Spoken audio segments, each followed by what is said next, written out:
Praise the lord. దేవుని పరిశుద్ధ నామానికి మహిమ కలుగును గాక. బాగున్నారా?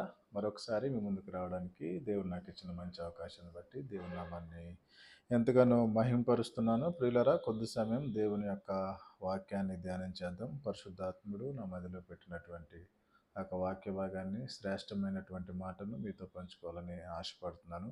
చూడండి, హెబ్రీయులకు రాసిన పత్రిక 2వ అధ్యాయము 3వ వచనంలో చాలా ఒక బలమైన మాట భక్తుడు రాసినట్లుగా మనం చూస్తాం. నేను చదువుతున్నాను, గమనించండి. ఇంత గొప్ప రక్షణను మనము నిర్లక్ష్యము చేసిన ఎడల ఎలాగు తప్పించుకొందుము.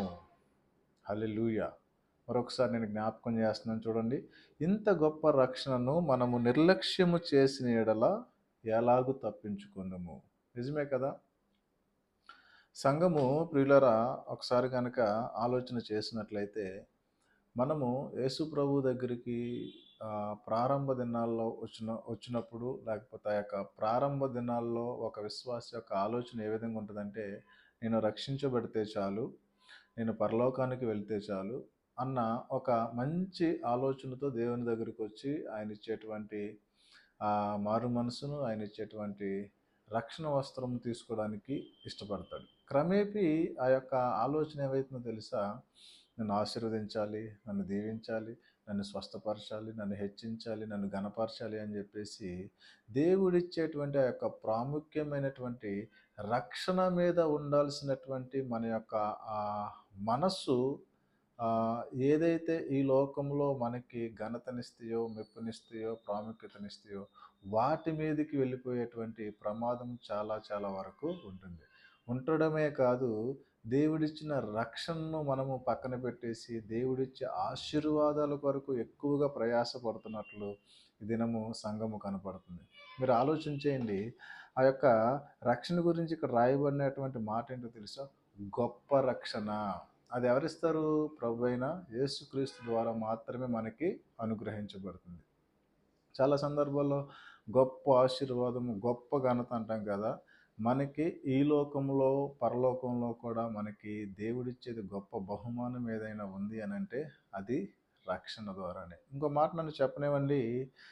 దేవుడు మనల్ని ఆశీర్వదించాలన్నా, అభివృద్ధిలోనికి తీసుకురావాలన్నా ముందు మన జీవితాల్లో ఆయన ఇచ్చే రక్షణ అనుభవం మనకు కలిగి ఉండాలి. ఆ రక్షణ అనుభవం లేకుండా దేవుడు మిగిలినవి మనకి ఎన్నిచ్చినా సరే అవి మనకి సంపూర్ణమైనటువంటి ఆనందాన్ని, సంపూర్ణమైనటువంటి సంతోషాన్ని ఏమాత్రం ఇవ్వలేవని చెప్పేసి ఒక సేవకుడిగా మీకు తెలియజేస్తున్నాను. ప్రియులరా, ఈ యొక్క గొప్ప రక్షణ మనకి, లేకపోతే ఈ యొక్క దేవుడిచ్చేటువంటి రక్షణ ఏ విధంగా ప్రారంభమైందని వాక్య భాగంలో చూస్తే ప్రభు అంటాడు, ప్రభువు చేత బోధించుట ఆరంభమై. ఈ రక్షణ ఎలా ప్రారంభమైందంటే దేవుని చేత బోధించడం ప్రారంభమై ఆయనే అద్భుతాల చేత, ఆశ్చర్యకార్యాల చేత, సూచక క్రియల చేత మనుషులలో, అనగా అక్కడ ఉన్నటువంటి ఆ సమాజంలో విశ్వాసం పుట్టించి నేనే మిమ్మల్ని రక్షించే దేవుడు అని చెప్పేసి ఆ యొక్క రక్షణను ఆయన అనుగ్రహించినట్లుగా మనము చూస్తాం. కానీ ఇప్పుడు ఏమైపోతుందంటే దేవుని దగ్గరికి వెళ్తే ఆశీర్వాదం వస్తుంది, దేవుని దగ్గరికి వెళ్తే దీవెన వస్తుంది, దేవుని దగ్గరికి వెళ్తే యేసుప్రభువుని నమ్ముకుంటే స్వస్థపడతామంట, యేసుప్రభు రోగాన్ని తగ్గిస్తాడంట అని చెప్తున్నారు. కానీ యేసుప్రభు రక్షిస్తాడు, ఆయన నిత్యరాజ్యం ఇస్తాడు, ఆయన పరలోకానికి ఇస్తాడు, ఆయన నిత్య జీవం మనకు అనుగ్రహించి యుగయుగములు ఆయనతో పాటు మనల్ని కూర్చోబెట్టుకుంటాడు, ఆయనతో పాటు నివాసం చేసే గొప్ప అవకాశం ఇస్తాడని చెప్పేసి చాలామంది తక్కువగా మాట్లాడుతున్నారు. ఈ మాట నన్ను చెప్పనివ్వండి ప్రియులరా. అందుకే ఆయన ఏమంటున్నాడో తెలుసా? ఇక్కడ రక్షణ గురించి, ఇంత గొప్ప రక్షణ మీరు నిర్లక్ష్యం చేసిన యెడల మీరు తప్పించుకోలేరు అంటున్నాడు. ఏమంటున్నాడు? మీరు తప్పించుకోలేరు. ఈ లోకంలో మీకు అన్నీ ఉండొచ్చు, ఈ లోకంలో మీరు అన్నీ కలిగి ఉండవచ్చు, పేరు ప్రఖ్యాతులు, లేకపోతే భూ సంబంధమైనవి, వస్తు సంబంధమైనవి, ఆరోగ్య సంబంధమైనవి, మనుషులకు మెప్పుగా కనపడేవి అన్నీ ఉండొచ్చు. నీ జీవితంలో నీకు రక్షణ అనేది లేకపోతే నేను చెప్తున్నాను, ఒక సేవకుడిగా నువ్వు తప్పించుకోలేవు.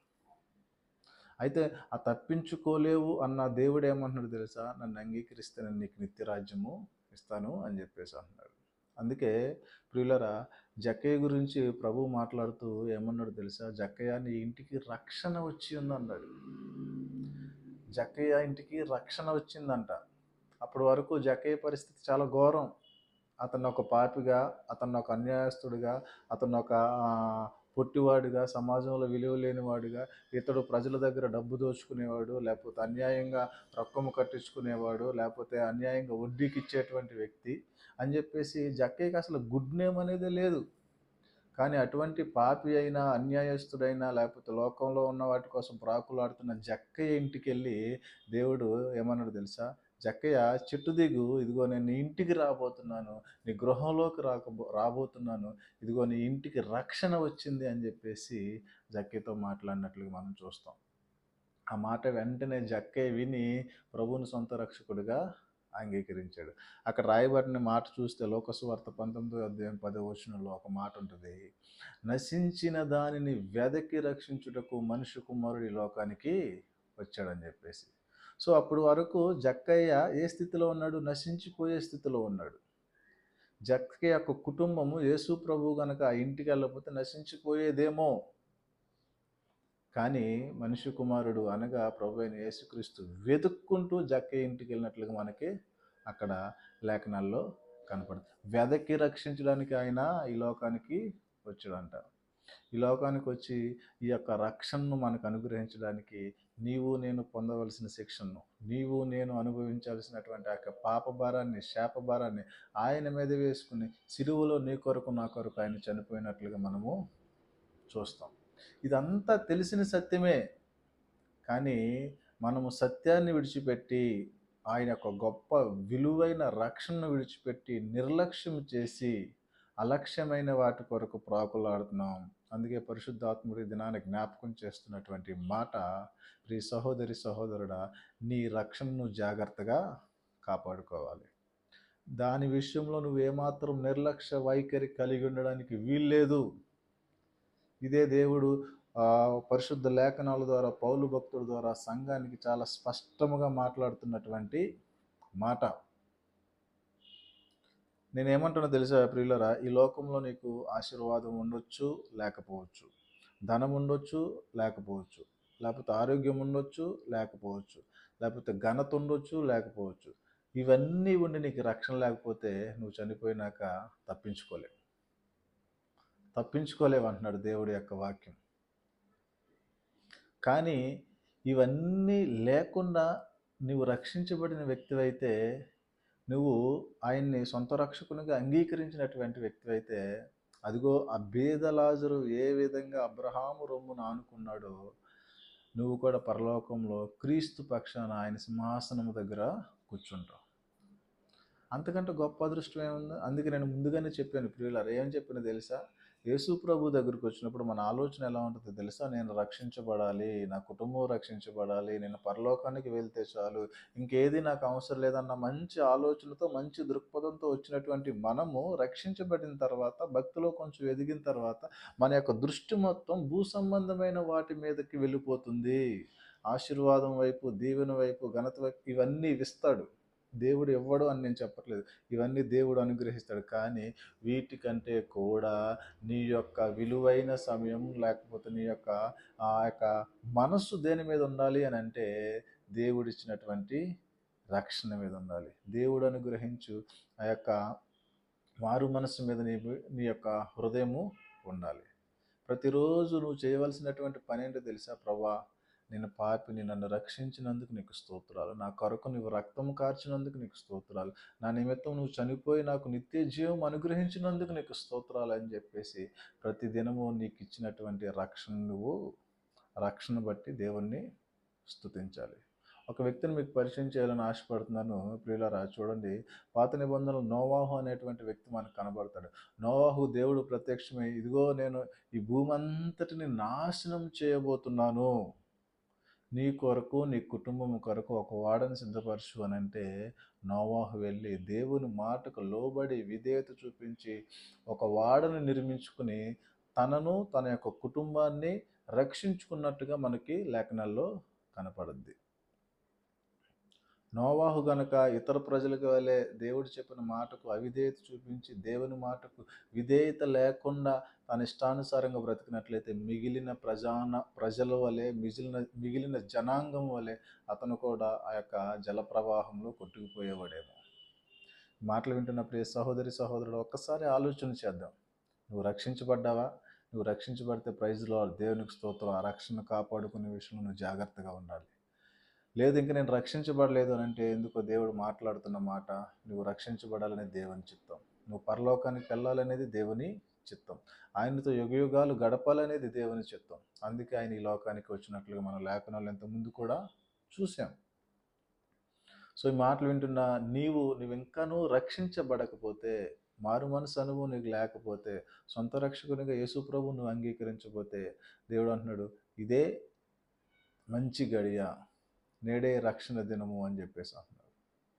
ఆ రక్షణ దినము దేవుడు నీ దగ్గరికి తీసుకొచ్చాడు, లేకపోతే ఈ మాటలు నీ దగ్గరికి తీసుకొచ్చిన ఈ మాటలు నువ్వు హృదయపూర్వకంగా అంగీకరించి రక్షించబడాలని దేవుని సేవకుడిగా నేను ఆశపడుతున్నాను, కోరుకుంటున్నాను, ప్రార్థన చేస్తున్నాను. అదే సమయంలో ప్రియ సహోదరి సహోదరుడు, విశ్వాసి, నువ్వు రక్షించబడినటువంటి వ్యక్తి అయితే నీ మీద ఒక భారం ఉంది. ఏంటో ఆ భారం తెలుసా? నీ కుటుంబ రక్షణ కొరకు నువ్వు ప్రార్థన చేయాలి. వారిని నువ్వు రక్షణలోకి నడిపించాలి.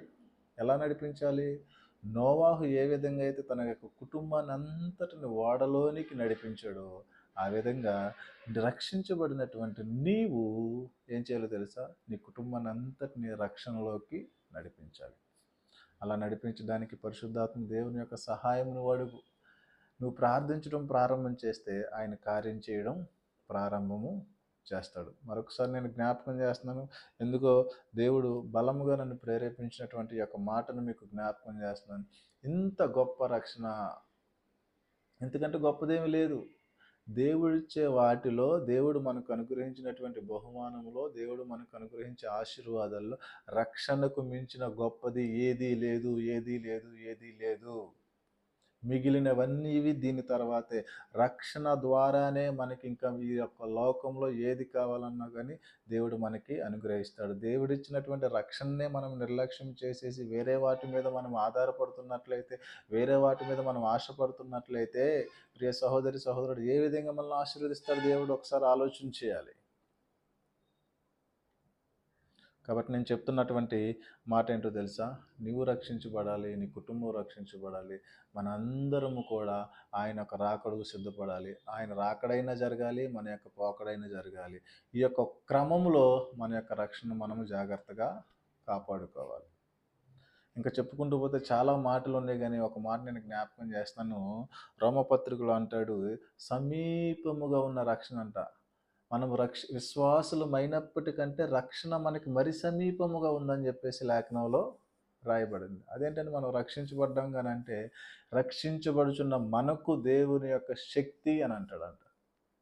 కొరింథీయులకు రాసిన పత్రికలో అపోస్తులైన పౌలు ఏమంటాడు తెలుసా? ఇదిగో లోకంలో ఉన్న వారికి సిలువను గూర్చినటువంటి వార్త, నేను చదువుతున్నా చూడండి, కొరింథీయులకు రాసిన మొదటి పత్రిక 1వ అధ్యాయము 18వ వచనంలో, సిలువను గూర్చిన వార్త నశించుచున్న వారికి వెర్రితనము గాని, రక్షింపబడుచున్న మనకు దేవుని శక్తి. రక్షణ పొందుకున్న మనము దాన్ని కాపాడుకోవాలి. అనగా ఇక్కడ ఏమన్నాడు తెలుసు? రక్షింపబడుచున్న మనము. అయితే మరి ఏమైందండి? రక్షణ కోల్పోతామంటే కోల్పోయే పరిస్థితి వస్తుంది.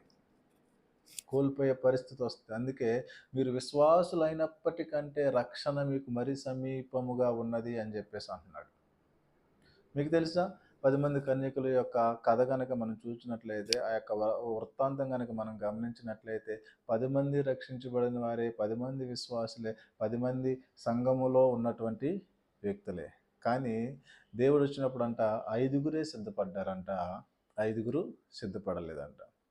దేవుడు వచ్చాడు, ఆ యొక్క ద్వారం తెరిచారు, సిద్ధపడినటువంటి 5గురు వెళ్ళిపోయారు. ఎవరైతే సిద్ధపడలేదో, రెడీగా లేరో, అలక్ష్యముగా నిర్లక్ష్యముగా ఉన్నారో, వారు విడిచిపెట్టబడినట్లుగా మనము లేఖనంలో చూస్తాం. కాబట్టి ప్రియులారా, మన రక్షణ కాపాడుకుందాం. ఆ రక్షణ తుది వరకు గట్టిగా పట్టుకుందాం. ప్రభు వచ్చినప్పుడు ఆయన చేత ఎత్తబడే గుంపులో మనం ఉండాలని తెలియచేస్తే మాటలు ముగిస్తున్నాను. అటు గొప్ప కృప దేవుడు మనందరికీ అనుగ్రహించునుగాక. ఆమేన్. కళ్ళు మూసుకోనండి, ప్రార్థన చేస్తాను. పరిశుద్ధుడైన తండ్రి నీకు స్తోత్రాలు. నాయనా, మీరిచ్చిన ఆలోచన పంచుకొని నీ బిడ్డలతో నాయన ప్రభా మాట్లాడి ఉండగా పరిశుద్ధాత్ముడు నాయన మీరు పలికించిన ప్రతి మాటను బట్టి మీకు స్తోత్రాలు. నాకు ఇచ్చిన నాయన రక్షణ బట్టి మీకు వందనాలు. ఇంకను ఎవరైతే రక్షించబడలేదో వారందరూ రక్షించబడాలి తండ్రి. నాయనా ప్రభా తండ్రి, కుటుంబాలు రక్షించబడాలి, సంఘాలు రక్షించబడాలి. ఓ యేసయ్య, మేము ప్రతి దినము నాయనా ప్రభా సిద్ధపడి ఉండడానికి కావలసిన కృపను ప్రభా మీరు మాకు అనుగ్రహించమని, సమస్తమునైనా మీరే మహిమ పొందుకోమని, ఈ భూమి మీద ఉన్నంత కాలం తండ్రి మేము ఎక్కడ ఆయా నిర్లక్ష్య వైఖరి కనపరచకుండా ఎప్పటికప్పుడు జాగ్రత్తగా ఉంటూ నీ నామానికి మహిమ తెచ్చేవారు ఉండులాగన సహాయం చేయమని యేసు నామములో ప్రార్థించి వేడుకొనుచున్నాము తండ్రి. ఆమేన్, ఆమేన్. మంచిది. దేవుడు మనందరిని దీవించి ఆశీర్వదించి ఆయన రాకడ పర్యాంతము ఆయన ఇచ్చిన రక్షణ కాపాడుకునే విధంగా సిద్ధపరచును గాక. ఆమేన్, ఆమేన్, ఆమేన్.